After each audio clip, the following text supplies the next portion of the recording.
काळात मीरा भाईंदरमध्ये चोरी आणि लुटमारीच्या अनेक घटना समोर येतात। या घटनांमध्ये अशाही काही घटना आहेत ज्यात चोरटे मुख्यत्वे वृद्धांना टार्गेट करतात। अशीच एक धक्कादायक घटना मीरा रोड मधून समोर येते।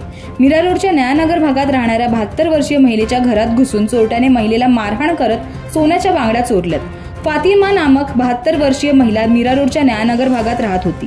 गेल्या आठवड्यात या महिलेच्या घरी शॉर्ट सर्किटची घटना घडली होती। याचाच फायदा घेत इलेक्ट्रिशियन असल्याचे सांगत मंगळवारी रात्री 9:30च्या सुमारास चोरटा महिलेच्या घरात घुसला।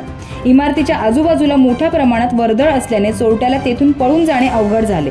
त्यामुळे महिलेने आरडाओरडा करून कुणाला बोलावू नये म्हणून चोरट्याने रात्री 9:30 ते दुसऱ्या दिवशी पहाटे 5 वाजेपर्यंत सुमारे 8 तास महिलेला बेदम मारहाण केली आणि त्यानंतर चोरट्याने बांगड्या चोरून तिथून पळ काढला। या घटनेनंतर आरोपी विरुद्ध न्यायनगर पोलीस ठाण्यात गुन्हा दाखल करण्यात आला। हा गुन्हा दाखल केल्यानंतर पोलिसांनी अवघ्या 24 तासात चोरट्याला पकडले। समोर आलेल्या माहितीनुसार मोहम्मद सलीम चौधरी असे आरोपीचे नाव असून तो नयानगर येथील तय्यब ज्वेलर्स मध्ये सेल्समन म्हणून काम करत होता। आरोपी महिलेच्या घरी ज्वेलर्सचे कॅलेंडर देण्यासाठी गेला असता त्याला या महिलेची माहिती मिळाली। ऑनलाईन गेमिंग कर्जामुळे आरोपीने हे चोरीचे पाऊल उचलल्याचेही त्यांनी कबूल केले। मीरा रोड येथे घडलेल्या या घटनेमुळे पुन्हा एकदा जनतेच्या आणि विशेषतः एकटे राहणाऱ्या वृद्धांच्या सुरक्षेबाबत प्रश्नचिन्ह निर्माण झालंय। मीरा भाईंदरमधील वाढत्या गुन्ह्यांबाबत तुमचे काय मत आहे ते आम्हाला कमेंट करून नक्की कळवा आणि अशाच व्हिडिओसाठी पाहत रहा MB लाईव्ह मराठी।